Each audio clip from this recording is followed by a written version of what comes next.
Podcast Answer Man, episode number 257. Entertaining, educational, and encouraging content that makes a difference. This is GSPN.TV. Join the community. Hi, this is Leo Laporte of This Week in Tech, and you're listening, you're smart, to Cliff Ravenscraft. He is the Podcast Answer Man.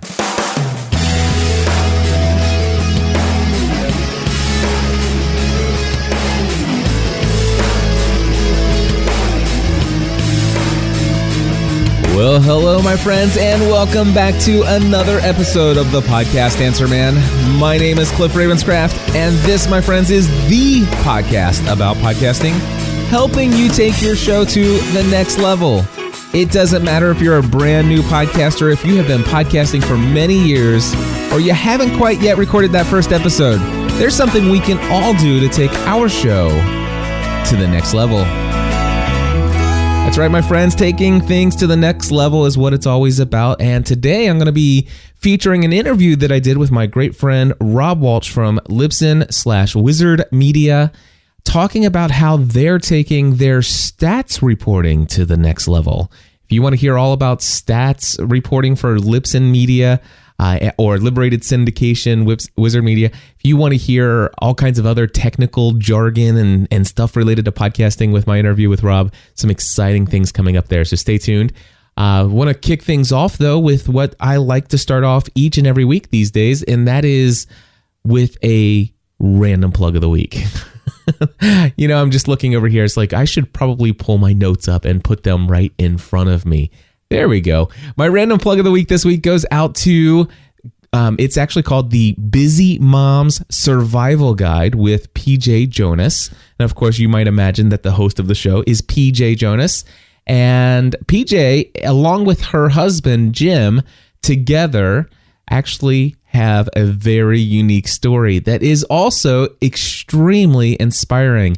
In fact, I want to encourage everybody to do this. Just go over to goatmilkstuff.com. That's goatmilkstuff.com.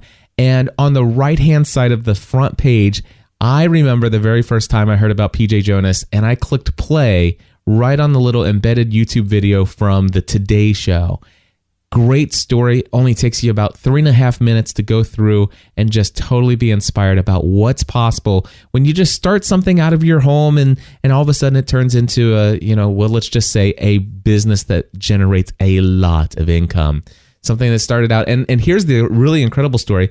PJ Jonas is a mom of 8 children. She homeschools, and her husband and Jim and herself together run this major business of selling soap made from goat milk. And they do most of the work themselves all together as a family. So you can imagine that probably PJ Jonas with 8 children. I cannot imagine having 8 children. But anyway, I went there to help her set up her podcast not too long ago.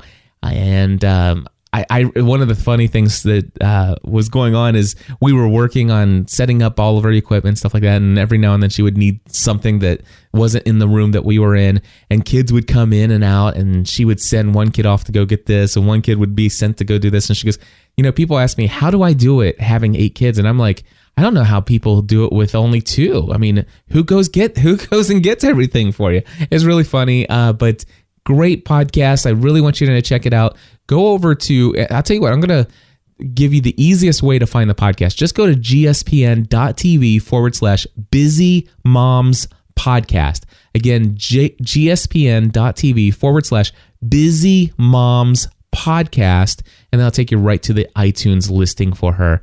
Anyway, check it out. Also, real quick note, they are also, PJ is also one of my podcast mastermind members, and delighted to have her on board. You know what? I didn't even have this in the show notes, and I'm not even actually going to post it on the show notes for this episode, but I will mention it right here. Between now and May 1st, I am going to be accepting applications for the next round of Podcast Mastermind members. Now, I only have room for 11 new members at this time. I got a couple existing groups that have some slots that are open, and I'm looking at building one new group. So I'm going to take on 11 new Podcast Mastermind members. starting on May 1st is when they'll officially join the organization. Now, if you have not done so already, you can go to podcastmastermind.com and listen to that episode. Before you go there, it's $297 a month for membership, or it's $3,267 for the year, which gives you a whole month free. And if that doesn't scare you away, then you can go to podcastmastermind.com, listen to all of the details, and also read all the information that's on that page. So if you've gone to podcastmastermind.com, you have listened to the audio episode, you've read all the materials on the website there at that page, then send me an email, cliff@podcastanswerman.com, and put Podcast Mastermind application in the subject line, and then I will be sure to send you an application that you can fill out. Once I receive that, I'll look it over, and if it's something where we want to proceed to the next step, I'll schedule a 30-minute call with you to do an interview. And then anybody who does an interview, it usually takes a couple days before I make a final evaluation and determine whether or not I can get you in. And just opening it up only to 11 people. So, all right, we're going to move on to Chris, and he's got a question about bringing audio into his Skype calls and interviews and things of that nature. So here we go. Hey, Cliff, this is Chris Simzak calling from the Decibel Geek podcast in Nashville, Tennessee. The reason I'm calling you is I've hit a real frustrating breaking point with something I'd like to do with my show. I've noticed on a lot of podcasts, some of the people are able to play, sound effects live while they record with their mics and stuff. And we do a lot of stuff on our show with Skype with people that are in LA and New York and stuff. And I'd like to be able to play like song clips and things like that, and while I'm on the conversation with them. And I even went through soundboard.com and built a soundboard with all the stuff. I'd like to possibly record my commercials live and everything while I'm doing stuff on Skype, because lately I just do everything in post-production. But I've noticed I just cannot seem to make this work. I used to have a stereo mix option in my Windows 7 program. By the way, I use an Alisys Multimix 8 USB effects mixer. And I also use 2 condenser mics through that mixer. And on my Windows 7, I used to have stereo mix. Then I had a crash last year, and I had to upload a new version of Windows 7. And since I did that, the stereo mix feature is gone. And I've tried a couple of different options. There's a thing called virtual audio cable, but it's just so complicated trying to work that out. I mean, that may work, but I just don't know if it will. So I was going to see if you could give me any advice on how to make this work, or if I'm going to have to just go out and get another computer and do this with 2 computers. I really can't afford that, but I'm looking for a way to do it on the cheap or free if preferable. So thanks again for all you do. Love your show. Listen every week, and God bless. All right, Chris. Well, thank you for the call. And I just looked up the Alisys Multimix 8 mixer just to confirm my suspicions. And yes, it does indeed have 2 auxiliary outputs. And so you can actually do this. Since you're using a mixer and I assume that you're doing a mix minus for your Skype setup, and that's why you've got all of the mixer and the condenser mics and stuff like that you're using. One of the things that you could do is you could actually get a second sound card for your computer. I personally, I love the Griffin iMic USB sound card. You can find that, by the way, at gspn.tv/iMic, and that's IMIC. So gspn.tv/iMic, and that will pull up the USB microphone or the USB sound cards that I use. I think it might be $20-some odd. Anyway, you pull that in, and then what you could do is you could do a separate mix minus in the setup there, to where you're actually sending that audio into your computer board, sending the audio from the computer into the mixer, and then making sure that audio is going out to the person on Skype. So if you've got your auxiliary A going out to Skype, just make sure that whatever channel you bring in from the secondary actually, you know what? Now that I'm thinking about this, you don't even need a mix minus. You could even do this, for those of you who are listening, you could do this with one auxiliary output. So you have the aux A, or the only auxiliary, going out to Skype.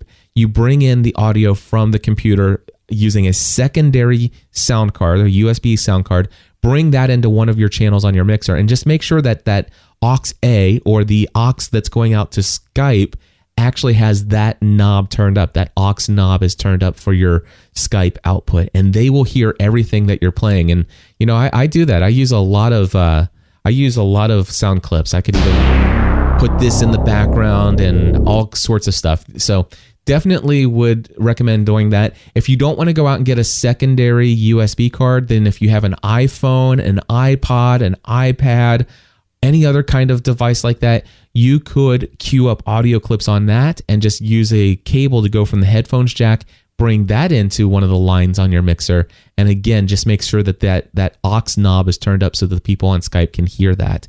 Hope that helps you out, Chris. Certainly, I know it will work. And there you go.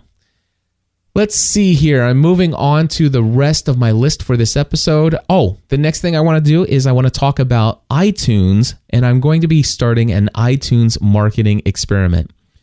Guys, I cannot believe this, but yesterday I just realized that out of all the episodes, this is episode number, 257. So out of 256 episodes, I've never once, as far as I can recall, asked anybody to go and rate my show in iTunes or give me a review.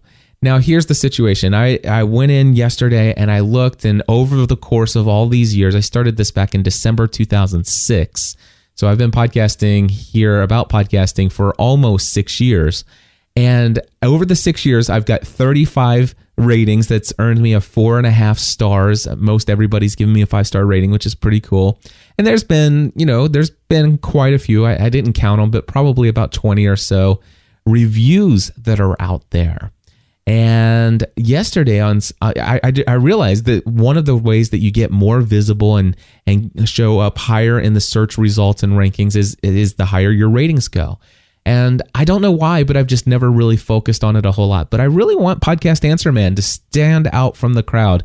And I wanted to do an iTunes marketing experiment. So starting it here on April 12th, and for the next couple months, I'm going to, during each episode, I'm going to ask you to do me a favor. And if you like Podcast Answer Man, would you please look it up in iTunes and give my podcast here a rating? And also, if you have maybe 2 or 3 minutes, go ahead and write a review and let people know about your opinion about what you get out of Podcast Answer Man. And so I put this out on Twitter yesterday, which of course gets syndicated out to Facebook, which gets syndicated out to LinkedIn. And I said, would you guys believe it's the first time I've asked this? But if you would be willing, would you please give me a rating and or a review in iTunes? And I put a link to where people could do that. Here's what happened. I went from 35 ratings all the way up to 44. So I just want to say thank you for all of you who did that. And I want to say thank you to Joe O'Keefe, Dave Stahoviak, Santos Ali, Sheila Butler, Austin Fury, Renegade Coach, Michael Hyatt, and Dubert. I want to thank all of you for your very kind words and the reviews that you left on iTunes. And as a result of just that little push, if you look under podcasting, I am the number 1 podcast in the podcasting category. And that's totally awesome. I thank you for that. And I also went ahead and clicked into technology, and I looked at the ratings by podcasts in technology. And guys, there's a lot of really high quality technology podcasts in there. And just within one day, getting a couple reviews and a couple ratings, I made it to number 40 in technology podcasts. My desire is to see if each and every week, if I can ask people to, if you're in front of a computer, go to my directory listing in iTunes. Is it possible for the Podcast Answer Man to get right up to the top, to get up there and stay in the top 10 for an extended period of time? That's going to be my iTunes marketing research that I'm going to do here. And if you're interested, if you want a quick and easy way to get right to the directory listing, just go to podcastanswerman.com/iTunes link. And now, my friends, it is time for that interview that I was telling you about with Rob from Libsyn about some stats changes, his participation in Blog World, and even a little geekiness happening and some other really cool things that are happening with Libsyn. So let's go ahead and play that interview for you right now. All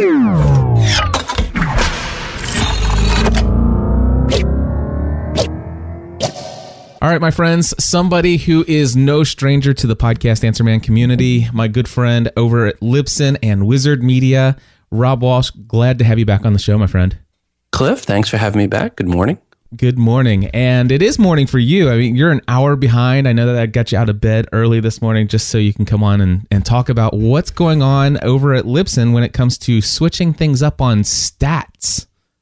Yeah, we sent out one of those emails that when you send it out, you never know how many replies you're going to get and how crazy people are going to go. It's the old saying, people love stats, people hate change. Hey, we're sending an email out telling people we're changing stats. So we tried to be as detailed in the email as we could to explain why we're making the change. It's not a change in the interface. It's not going to be that you're seeing new features or anything like that. It's more a change in the algorithm, which is really something we haven't messed with much in the 8 years or since 2004 when Libsyn started, just a little tweaks here and there. But this one was a change that we thought was really necessary because of how podcast consumption is changing. What we've seen in the last year, last 2 years really, but really more in the last year. And that is, the old model was you got an RSS feed and someone subscribed to it early on. It was through iPod or X and then iTunes. And iTunes became the dominant player. And that's where most consumption we would see was through iTunes. At one point in time was 85, 90% of the consumption. And that number has dropped back a little. And where we're now seeing a lot of consumption is on the smartphone side. And the way smartphone and a lot of the apps on smartphones request the file is a little bit different than how they're requested with iTunes. iTunes is, on the computer, it's usually a very steady connection.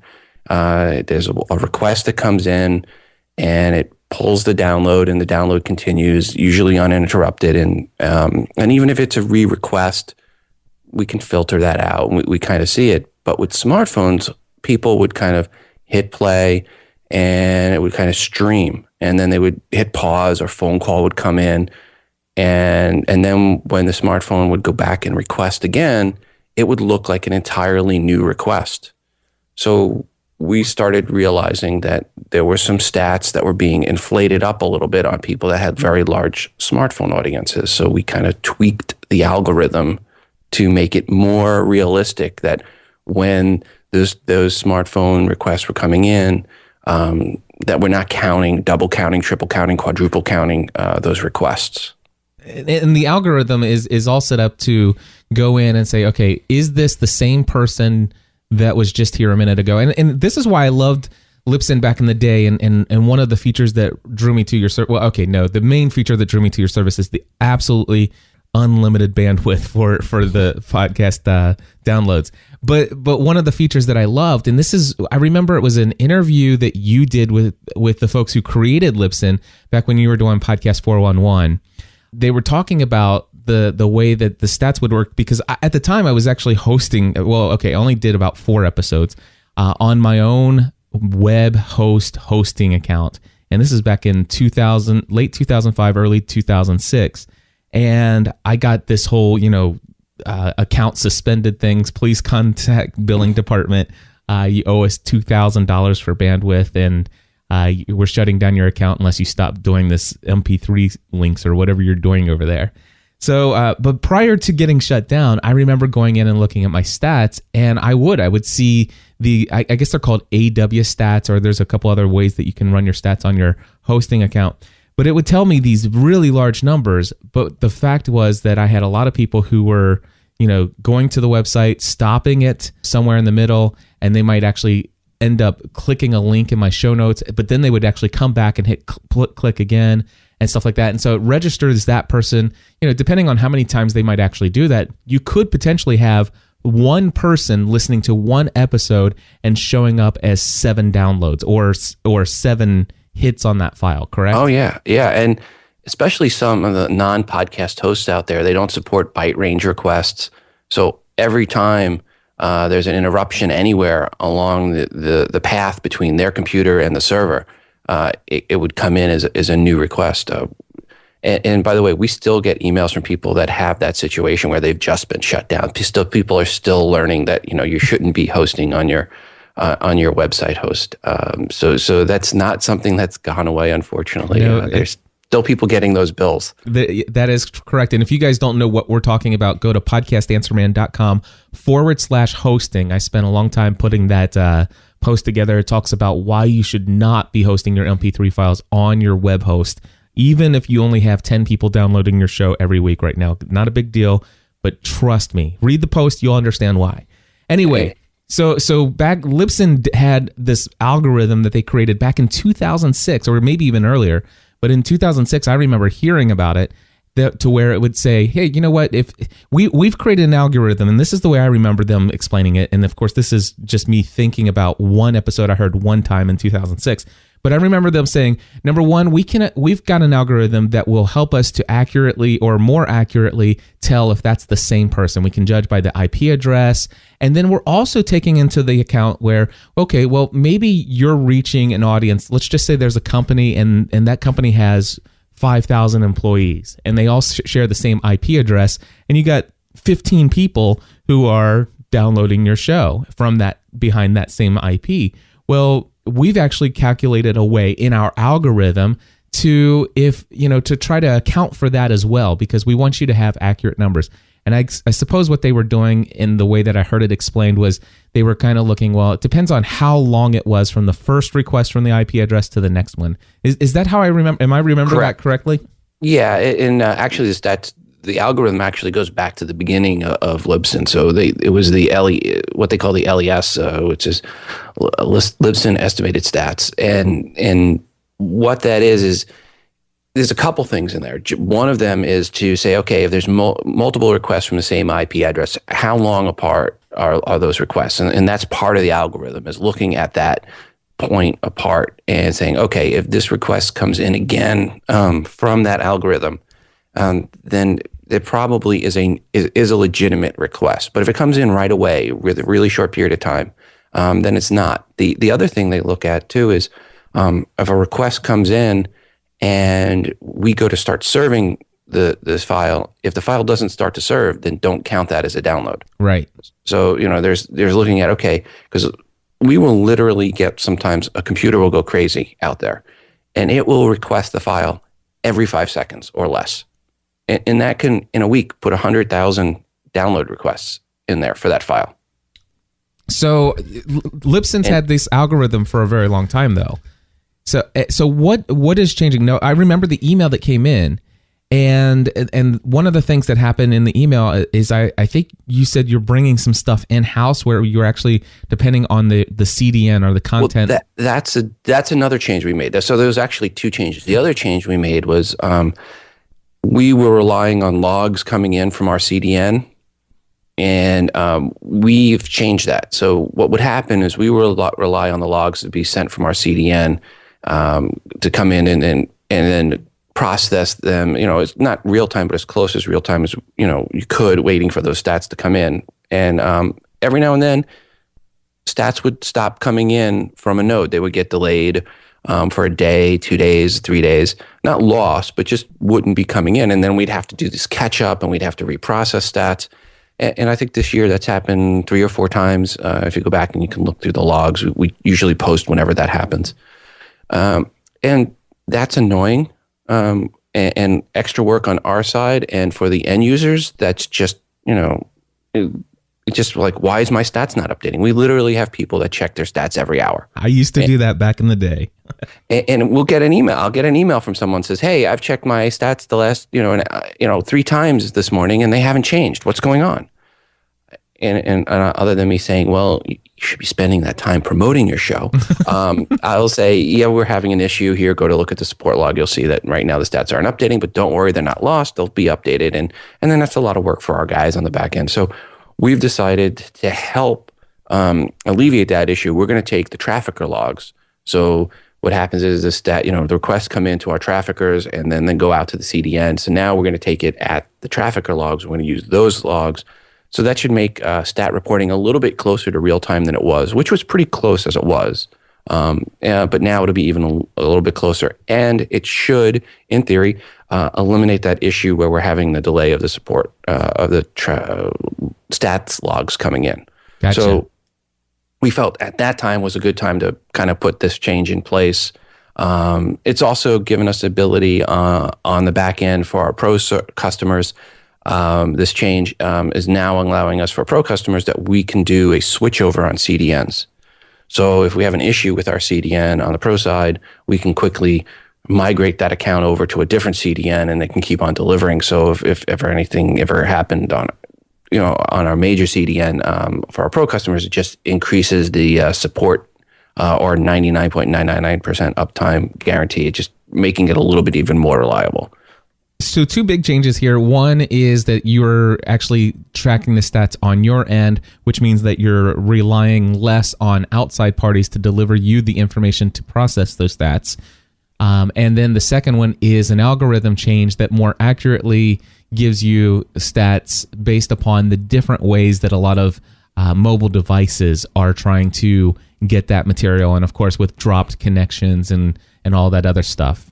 Right. Yeah. I mean, the way we're looking at it now is I don't know the 100% tech detail here, so please don't call me out. But the basic overview from 10,000 foot on this, as I was explained, was we're now able to better see when a smartphone request comes in from a user, from an app for that file, that if that is another request, just a continuation of that file when they say switch a cell site or something like that, and the IP changes, that we're not recounting it as a secondary download, rather as a continuation of the original download based on looking at where that request comes in for the file, if it's a byte range request versus a brand new request from the beginning of the file or of the episode.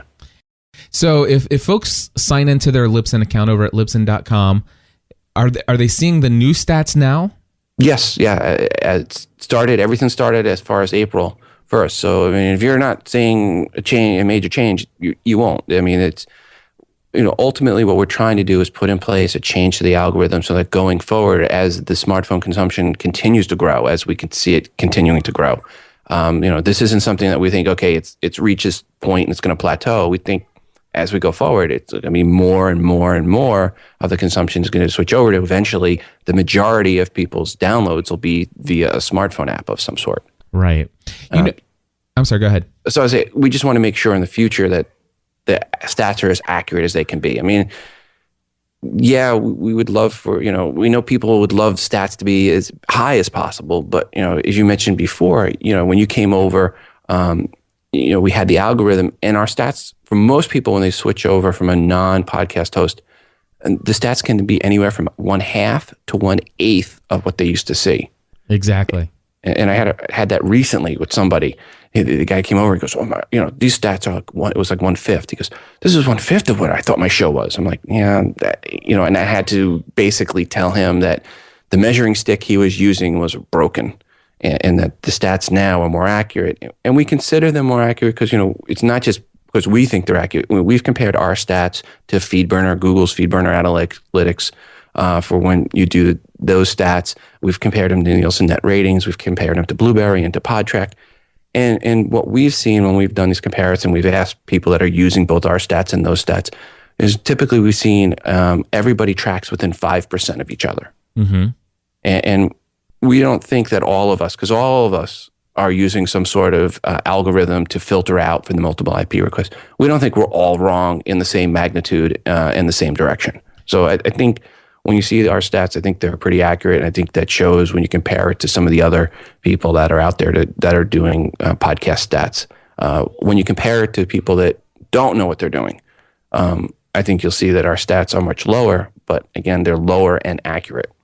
The other thing I should point out too, while we've got some podcasters that are listening, when you use your Libsyn URL, and I see this in Twitter a lot, you do not use a URL for your media file that starts with HW dot whatever.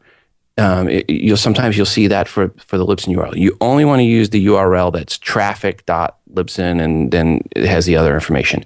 You want to make sure you take that URL right out of your interface for the links and use that one. Don't use where that URL redirects to, because one, it then bypasses the stats. So if you're using that, you're not getting your stats accurate. The other thing is that URL can change. Yeah. The traffic URL is a redirect, and sometimes that backend file will move. So I'll see this on Twitter all the time. I'll be going through and I'll see this HW dot. I'm like, oh, please don't do that. And also sometimes I'll try to private PM them and say, hey, I saw that you're using this URL. Don't use a URL, use the traffic URL. So again, anyone out there, please stop using that HW one. Well, if you don't mind, let me break this down for some of the less technical folks. I'm sure probably a majority of the audience here understood everything you're just saying, but for those who are relatively new and they just signed up for their Libsyn account, let me break this down for them real quick, Rob. First and foremost, if you follow my process that I've given out in WordPress for Podcasters and all the other tutorials that I've done, basically what you've done is you've uploaded your file to Libsyn, and then you've got the media URL, and then you're putting that into the PowerPress plugin where you verify the file. And what you are getting from the account, and this should always be the formula. It should always be traffic.libsyn.com/your username or show username / the name of the file. So for example, I'm going to just pull one of mine up here. Mine is traffic.libsyn.com/gspn/ and then there's, a podcast answerman episode such and such .mp3. So that you should be sharing or promoting traffic.libsyn.com/username/file name. Now, if I click on that episode, what happens is it pulls that up in my browser, but it immediately gets forwarded to some really long, outrageously long URL, which will be there for a bit. It might be there for an hour. It could be there for 5 minutes. It could be there for a week. But eventually, that will likely disappear. And chances are, especially after 30 days, it's just going to sit on the archive servers there for a while, right? Right. Well, yeah, I mean, we just make no guarantee how long it's going to be at that. It could be forever, but not likely. I mean, because if we switch CDNs, that URL will eventually break. So, I mean, at some point in time, that URL will break. And what you said is exactly what happens. People put that URL in, the traffic one, in their browser to make sure the file's working. And they put it in and they hit return, and it brings it up and it starts playing, say, in Safari. And then they go, okay, good, the file's working. Then they go up to the browser window, bar, and then they copy the new URL, which it's redirected to. Yes. And then they post that on Twitter. And I'm like, oh, please don't do that. Yeah, because you're not getting your stats, and there's no, and Twitter's not as big of a deal because it's almost real time, but you're not getting your stats. Mm-hmm. But the other thing is what if somebody else says, wow, this was really amazing. They go pull that URL that you shared, and then they blog about it. And the next thing 30, 60 days later, they drive and, they're still getting traffic to the post where they blogged about you. And when people click on the file, it's not there. Right. I see it retweeted all the time. So not just the original person posting it, it's being retweeted. So you've done the social thing, right? You've gotten your episode retweeted, but you've gotten the wrong URL retweeted, and it's not counting for your stats. Exactly. The other thing I want to bring up while you're on here is user agents. Have you guys made some changes? Because if you go to your account and go to your statistics and look at the bottom, you guys have countries, states, U.S. markets, referrers, monthly totals, but there's a tab in the middle that says user agents, and it looks a little bit more descriptive, the actual items. So I see Apple Core Media, which I understand that to be, that's just the built-in QuickTime player in an iPhone. Or right, iOS. That's the main media player in that you use as a developer on your apps. So it can be pretty much, when you see that, it really just means a smartphone app. Gotcha. On the iOS platform. Oh, so it could be a smartphone app as well. Right. It doesn't. It can mean Apple's built-in media player. But it can also, like Safari, that would be the Safari player on the iOS, but it also is the ones that a lot of times, a lot of different apps use that. Gotcha. So it can be some of these RSS player apps. Right. Okay. And then I see iTunes. Everybody knows what that is, or most people do. iTunes-iPhone, iTunes-iPod, and those, of course, are where people are using iTunes on the actual iTunes application on one of those devices. Then there's one that just says Apple iPhone OS 5. So it looks like there's a different way to, break it down just for that one operating system. And let's see, there's Firefox. So you can see the web browser. You got MSIE, which is Microsoft Internet Explorer. You've got Chrome, Mozilla, BlackBerry is on here, which is pretty cool. Zune is listed in here. Then you've got iTunes iPad. And then what's iTunes iPad M? I have no. Here's the thing. There's so many user agents now, and I know our guys are trying to update the database on what they are, and they pull in whenever these agents report the information back. We get them into our stats. So I can't even tell you all of them. Sometimes I'm going through and I'm looking at them and I'm seeing when Dalvik first came out, I'm like, what's this? And I have to go back to the guys and say, hey, I saw a big one in the stats. What are these? And and I'm trying to look through our main stats to see who the top ones are. Well, the ones that are confusing is like Python-URLIB, Python something URL library, I guess. And then there's WTV ACCEL and NS Player and I used to know what the Python one would be like. What was one of the? Is it Miro or one of the? Oh, okay, yeah. I think it was one of those aggregators was using Python in it, and I can't remember which one if it was Miro or not. But maybe it's not because I think maybe Miro shows up as Miro. But there's another one out there that was kind of based on that engine that is a Python one that's used in quite a few actually applications. What's really cool about getting the user agents is just to know that people are not simply using iTunes to subscribe to your podcast. One of many mistakes that I see podcasters make is thinking, well, this is how I found podcasting. This is how I subscribe to podcasts. And because this is the way they do it, that's the only way people do it. For example, I recently saw a post somewhere where somebody asked a question. It's like, well, obviously, I need to ask people a question because how important it is my website? Because honestly, all these years I've subscribed to podcasts, I never go to anybody's website except for maybe one or two podcasters who have some affiliate links and stuff like that, and I want to benefit them by clicking through their links. But really, I subscribe to a ton of podcasts, and I never go to them. So I assume that really I shouldn't even bother with creating a website. I should just focus on my content. And I'm like, well, that depends. You assume that that's the way that you're getting it. But the truth is what if you share that with somebody in social media? Where are you linking them to? You're not linking them to your iTunes account. You're not linking them to this. You're linking them to your website. And your website should be nice because a lot of people are going to blog about you, hopefully, and share you. And the chances are your website could be the first impression you make. Yeah, I mean, what I say to people is make sure you have a website presence and make sure that website presence works with an iOS device, works on an iPad and an iPhone. If you don't have one, go to the Apple Store, go to the Best Buy, pull up your website, and see if you can click and play your episode. It's really important to get that to work because there is a certain amount of people that will discover your show via a website that still don't know about podcasting. And then it's your job in your episode, at the end of the episode, say, hey, did you like this? Are you subscribed through iTunes? It is best to get people subscribed through iTunes. Or subscribe through somewhere. It doesn't have to be through iTunes even. Right. And look, we still see iTunes is still the number one place for discovery. I mean, by far.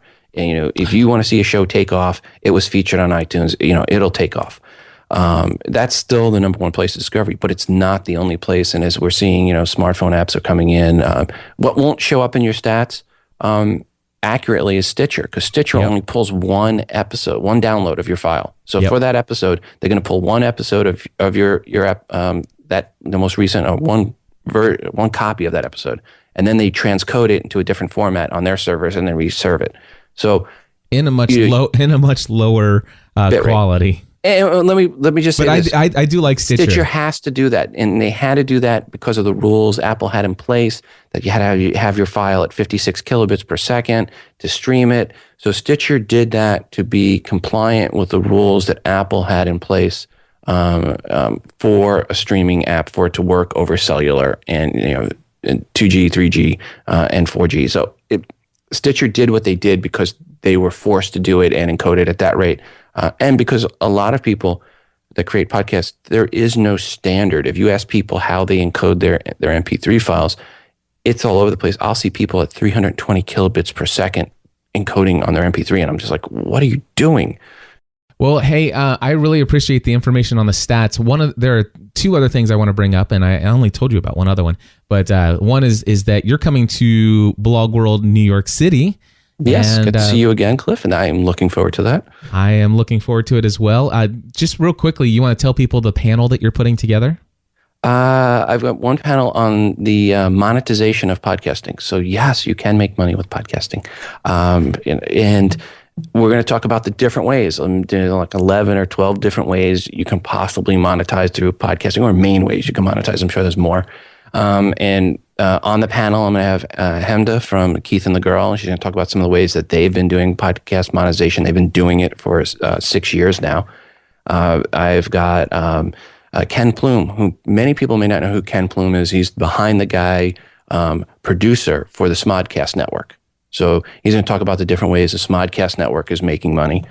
And then we also have Paul Culligan, and Paul has been involved with podcasting, one of the very early guys on the premium side of things with premium podcasting, helping a lot of different people out there monetize early on through that side. And he's worked with a lot of different people. And then myself, so from my experience at Wizard and Libsyn on how people have monetized. So I think we've got a pretty good panel. It's going to be a nice little format. 10 minutes to talk about the different ways. Then each of those other people are going to spend 10 minutes talking about how they have been personally involved with monetizing. And then we're going to have a 20-minute Q&A at the end for people to ask questions about how to monetize. Very awesome. And then I know you're doing another panel as well, and it's about interviewing people. Right. And this one, I actually get reunited with Mur Lafferty. Me and Mur wrote Tricks of the Podcasting Masters together. And so we're going to get to do a panel together, which is going to be fun. And we're going to talk about just different tips and tricks on the technical side, on the style side of doing a good interview. What some of the do's and the don'ts are. So if you are interested in doing interviews, and I believe that interview podcasts are one of the best ways to grow your audience. And then we're going to talk about that. That's one of the keys. If you can do a good interview, you make someone sound good, they have a good following, they're going to promote that interview you did with them, and that helps grow your audience. So if one of the excellent ways, the best ways to grow your audience, interviews, and we're going to have some tips and tricks on how to make those interviews better. Awesome. It's going to be amazing, folks. If you haven't already, go over to podcastanswerman.com, click over on the right-hand side. It says, I'm speaking at Blog World. Click through there. And that's get my affiliate code on there. But you can actually go in and sign up today as a 3-day blogger/podcaster pass. If you use promo code GSPN10 in the shopping cart, you get 10% off your registration. And one final thing, and something I am so excited about. I have, over the years, I've referred, I'd say it's safe to say, hundreds of podcasters to sign up for an account at Libsyn. And you guys just turned something new on for me this month. What is that about? We finally changed around our billing, so people noticed our billing has changed in the last few months. We no longer do the PayPal for new setups; it's a credit card, and with the new billing, we were able to add in now the ability to add some promo codes in, and we're doing this very limited. So please, folks, don't email me asking to be an affiliate, because we're not doing this. This isn't a wide open program. We actually selected just a few people that are experts in the podcasting field, and yourself being the first one actually contacted. And you now have the GSPN promo code. So if you are someone that's out there on the fence about podcasting, you can now get a free month of podcast hosting at Libsyn when you use the GSPN promo code. So all they do is they go to Libsyn.com, select the account that they want, and my recommendation these days is, I think it's the $20 account that gives you is the smallest one that gives you the advanced stats, right? I highly recommend the $20 account. Yeah, I mean, if you want to be part of the smartphone app, if down the line you want to be part of the premium offering we have, but especially because of the stats. I mean, if you want to know not just how many downloads you're getting, but where those downloads are coming from. Are they coming from California? Are they coming from LA? Are they coming from Chicago? Where in the world they're coming from, down to the city level, the state level, the country level. The advanced stats are great. It also, again, gives you the user agent information we talked about, even refer information so you can see which websites are referring people through to you. So advanced stats, I couldn't live without them. So they go to Libsyn.com, they click on the plans and pricing, they choose one of the options, doesn't matter which one they choose, and then they go to sign up. And when they go to sign up, at what point do they get? Right when they're picking the level in that one page, there's a place in there for the promo code, and you just put the GSPN promo code in. Okay, so you just type in GSPN, and you do give your credit card. So you are do need signing to give up. a credit card because we don't want people getting a hold of promo codes that are basically spammers. And if they come in and start uploading, media files or file sharers, that causes us a lot of legal headache. So we still have to require a credit card. Sure. And so you go in and you sign up with your credit card, but they're not billed for the first month. Is that how it's working? Hey guys, it's me here, and I wanted to pop in post-production, and I figured this would be the perfect place to insert 2 points that are necessary to take away from this interview with Rob. First, I just wanted to quickly mention that Rob talked about stats as it relates to Stitcher Radio. If you're actually inserted into the Stitcher Radio network, then they're only pulling one episode and then retranscoding that, and then all of a sudden putting it out, and therefore you're not getting any stats from Stitcher. And that is absolutely correct. Your Libsyn stats will only show one download for the multitudes that may actually listen to your podcast using Stitcher. Now, here's the thing I wanted to point out is that if you go to Stitcher and as a producer, you log in with your credentials, you can actually see some really awesome stats that they have. So you are not losing those stats. It's just that if you're using Stitcher, if you want to get a full view of your audience, you'll need to look into Libsyn for your Libsyn stats and then go in and look at your Stitcher stats that they provide to you. And the other thing that I wanted to bring in, and the reason why I broke in right now, is when I originally asked Rob how the first free month worked out when they're taking your credit card right as you're signing up. He didn't have a thorough answer as far as, when are you getting billed for that very first time? And I got an email back from Rob, and great news is that one of the things that is guaranteed is you will not be billed for anything for a minimum of 30 days. So at least for 30 days. And in fact, this is what happens. He says right now, the way that it works is they actually bill on the first of each month. He says that could change in the future because now they have this new billing system.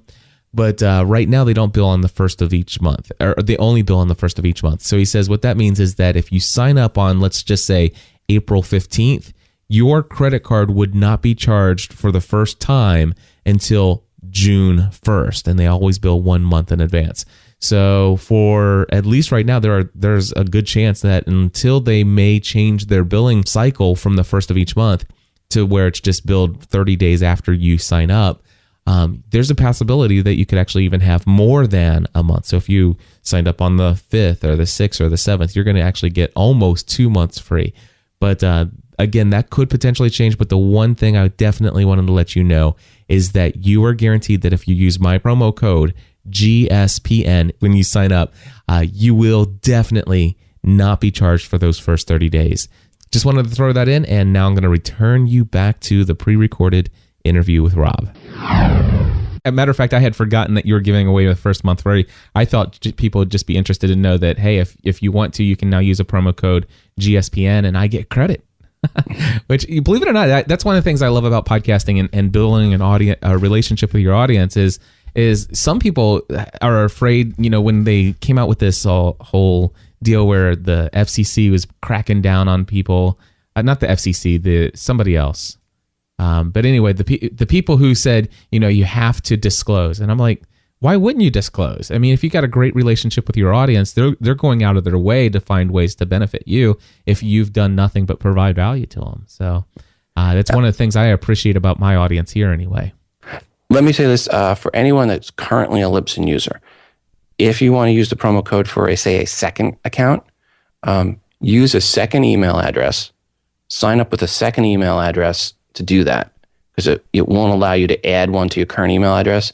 And then after you've created the second email address, you can then request to have the email address changed so that your original email address controls both accounts. Very cool. Yeah, so there's no way for us to do where you do the add account into your thing to add the promo code in. So the only way to do it is just use a second email address for the new show. Okay, so and you're talking about just adding a new show, and this is something that came up as a question, and then I'll let you go, Rob, because I know you got plenty of other things to do today. But I think it was last week, maybe 2 weeks ago, I was asked, about having an RSS feed for another show. So if let's just say somebody, and folks, just hear me out here, I do not recommend this. I recommend that you use Libsyn for two things and two things only: media hosting and stats, and then just pull the traffic.libsyn.com/media/file name, pull that out, put it in WordPress, follow my instructions. Ignore the fact that I'm telling you this. But Rob, there are some people who would go into Libsyn, and you guys are full service. You don't have to have a WordPress account. You could play 15, 20, with the Libsyn account. For those of you that, I take a different approach, and I'll recommend you can use Libsyn for everything, for your website host and for your RSS feed. It makes everything very easy to do. And you can make certain posts just go to your podcast feed, and some go to just to the website. And you can CNAME, so we don't lock you into anything. So you can bring in your own domain name, and you can have it yourdomain.com/RSS be your RSS feed.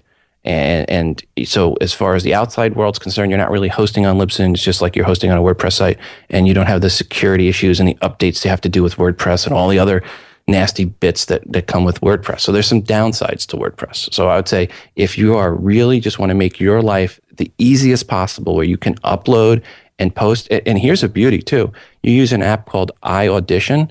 You can record with the app iAudition, and you can then, with that app, upload via FTP the MP3 file that you've created on iAudition. So it'll export as an MP3 on, say, from your iPhone or your iPad, and you can FTP that to the QuickCast folder in the Libsyn account, and that will go right to your RSS feed and post immediately. You don't have to even log into your Libsyn account. So you can use your Libsyn in that way if you're using the Libsyn RSS feed, where you can create a podcast on your smartphone device, upload that file right via FTP to your QuickCast folder, and that goes live on your RSS feed, and you never did anything else. That's it. Number one, folks, don't listen to him. Number two, just curiously, with the iAudition, can you add artwork metadata? We're talking to the producers about that right now. No, right now the only thing in the ID3 tags they're pulling over is what you put in for the title. Folks, we're talking with them, but hey, if you want a way to get an MP3 up on your RSS feed, you're at a trade show or something like that, and you want to get some updates to your RSS feed, this is a really nice way to do that. And you don't have to get on the computer. This is also nice for people that have an iPad as their main computer. Now you can use your iPad to do everything. Record, upload, and you can do it all right from the iPad and never even have to touch a computer. And my recommendation is, if you are in this purely as a hobby, do what Rob's talking about. If you're not, and you're representing a business or brand, you want to look professional, do everything right, do it my way. It just comes down to, if you're trying to save time, you're trying to make it a little easier. I get it.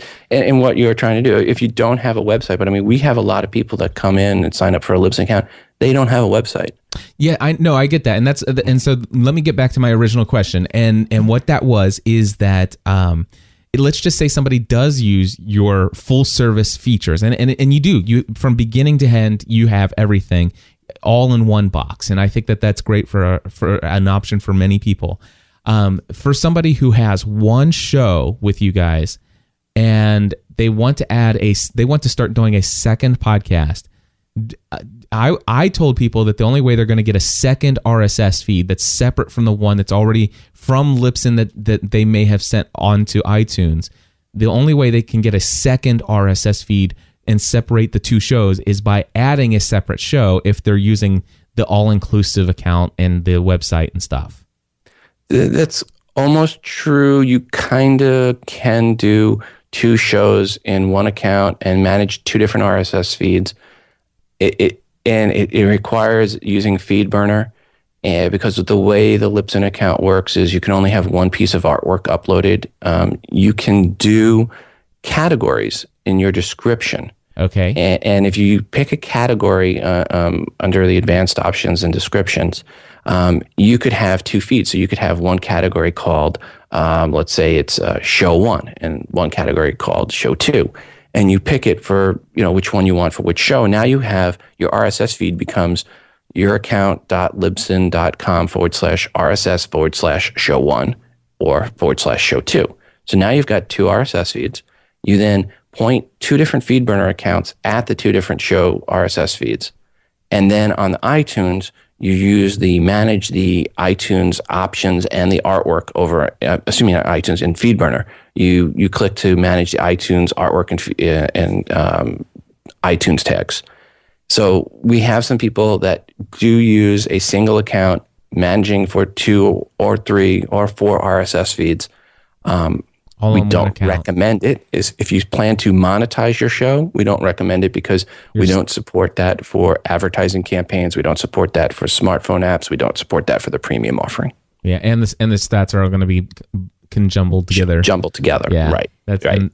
So okay, so that does it's technically possible. Yeah.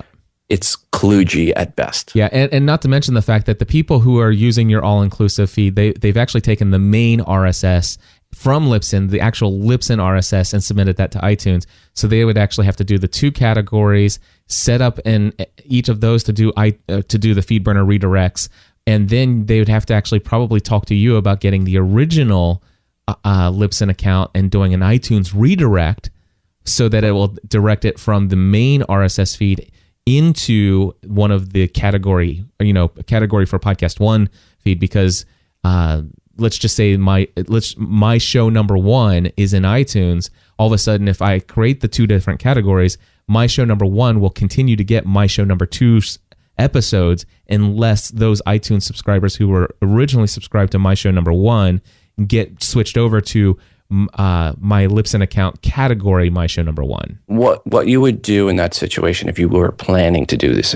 We're neither of us are recommending this. Neither of us are recommending. I mean, we're saying don't do this. But if you are someone that says, "I like hot stoves. I like touching hot stoves," if that's your personality and you want to move forward with touching the hot stove, here's what you would do. You would first, before you created the second feed, you go into your iTunes, into Libsyn account, and you go into the destination, and you click on the RSS feed, and then you click on advanced options, and then you go down to the bottom of advanced options, and there's a box in there that says RSS tag, and warns you, don't put stuff in here that you don't know what you're doing. And in that box, you're going to put stuff in there that you kind of maybe don't know what you're doing, which is the iTunes new feed tag. So you would put the iTunes new feed tag in there to be the FeedBurner feed that you're eventually going to set up for that special /RSS. So you would put in the iTunes new feed tag in there for your main feed. You would wait about a week, maybe 2 weeks. Probably 2 weeks would be best. And by that time, the majority of your audience would be switched over to the new feed. iTunes will have switched over to the new feed.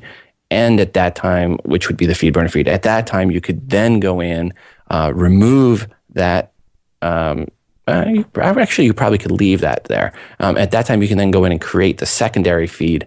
And no, you should remove it. Yeah, you would want to remove it from that box, and then create the secondary feed using the category. Again, this is it's so non-recommended. It's kludgy at best, and not to mention the fact I'm thinking, well, you're gonna, if you leave it for 2 weeks to get everything switched over to the FeedBurner feed, well, the FeedBurner feed can't be set up unless you've already got content in it, because all of a sudden you can do that. You can create the category. You have to go through every one of your posts. You have to add that category in, and then you'd have the secondary feed, and you'd be pointing to that. One of the things about Libsyn that I'll say right now, which is, has been true since Libsyn started, we give you the tools to do whatever you want to do. That's what I love about you guys. Right, if you want to go and do the WordPress, we give you the tools allow you to do that. If you want to use our RSS feed and eventually leave, we allow you to put in the iTunes new feed tag. We allow you to do a redirect. We don't lock you in any way, shape, or form. So, I mean, if you're with us and you're doing the Libsyn feed, don't feel threatened that, down the line you're going to be locked into that. You're not. Yeah. We have the tools in place for you to do it. You don't even have to contact customer support. But you can and they'll help you even. That's the great thing. Absolutely. Because the chances are most of you won't know what you're doing, and just ask them. Say, hey, just email support@libsyn.com. Tell them this is what I want to do, and they'll walk you right through it. Yeah, real quickly, episode 256 was last week, and that's the one where it says, how do I add a second show to my Libsyn account? Stephanie called last week to ask this question. And so Stephanie and everybody else listening, if you want to know my recommendation for adding a second show to Libsyn, go back to episode number 256. It's podcastanswerman.com/256, and I stand by what I shared in that last episode. Yeah, I just say if you want to add a second show, you really want to monetize it, and you want to use any of our monetization tools, get a second account. That's the simplest and best solution. And you know, it depends on what your goals are with your podcast. If your goals are, hey, I want to do premium, I want to do the smartphone apps, I want to do some of the different things that Libsyn offers on the monetization side. You want to do ad campaigns with us. We really need you to have the secondary account, because you need the secondary account so that we can give you a demographic survey. And here's a little secret for your folks out there. Every account has a demographic survey set up. If you use wizard.tv, it's www.wizard with 2 Z's.tv/survey/your Libsyn account. And that's your demographic survey. Cool. And if you want to figure out what your demos are and promote that to your audience, if you want to do, you want to use that for a slide deck you're putting together on your show, or if you want to work with us in advertising, you can go ahead and see that we have that survey set up for you. Obviously, we will share any demographic information that's gathered for your account. And the email address that it requests is optional. As a matter of fact, every question is optional, and we do not share or use those email addresses. They're only for you. So if you want to offer up like a contest for your audience to come in and fill out the demographic survey, we will give you the email addresses. We do not do anything with them other than give them to you. We consider them, the email address is your property. The rest of the information we will use with you if you agree to work with us for advertising, to share with advertisers. Excellent. Rob, thank you so much for coming on the show this week. Cliff, thank you so much for having me, and I look forward to seeing you in June. We'll see you then. Well, my friends, that's going to wrap it up for this episode of Podcast Answer Man. I hope that we didn't get a little too geeky there with kind of wrapping things up with Rob, talking about what might be possible with a single account at Libsyn. I do apologize if it got a little bit too technical for you, but that's what happens when you get two geeks talking about things like that. I do encourage you, however, if you're looking to add a second show to your Libsyn account, that you follow all of the advice I gave you last week in episode number 256 at podcastanswerman.com/256. Hey, real quick, before I run out of music here, I want to bring up a couple things. One is a reminder for Blog World and New Media Expo. Man, I am so pumped up and excited about all the people I'm hearing about who are coming to Blog World. 15 members of the podcast mastermind, not to mention that there are many GSPN.TV community members who are actually going to be speaking at Blog World. It's going to be awesome to see them there. And just the podcasting community as a whole. The buzz is happening, and it's just, people are excited. I couldn't be more thrilled. Anyway, if you haven't heard about it, head over to blog. Actually, you know what? Do this. First and foremost, it is June 5th, 6th, and 7th in New York City. And if you want to register, go to gspn.tv/blog world sign up. It's all together one word, gspn.tv/blog world sign up. And that'll give you the registration page. If you use promo code GSPN10 or 10, it gives you 10% off of your registration cost. So again, go to gspn.tv/blog world sign up and use promo code GSPN10. So many promo codes. Anyway, sorry about that. Moving forward, and I want to remind you to subscribe to the Podcast Report. That is the podcast devoted to the podcasting track of Blog World and New Media Expo. Getting ready to record the second episode here right after this. And then I do want to say thank you to those of you who have been using my Bluehost hosting account affiliate code quilterinthegap.com, and it just is quilterinthegap.com. Again, that's quilterinthegap.com and itjustisPod.com. Both of those folks used my affiliate link to sign up for their hosting account with Bluehost. I think it's only $6.95 a month. If you want more information about a hosting account and all my thoughts in very detailed fashion, head over to podcastanswerman.com/hosting. If you do use my affiliate code, I do get a generous commission. And so I say thank you to those of you who are out there using that affiliate link. And then, of course, almost out of music, just want to remind you about my iTunes experiment. If you want to go over to iTunes, do a search for Podcast Answer Man, and if you would leave me a rating and or review, I would be very much appreciative. God bless you all. I'll talk to you again next week. Bye-bye.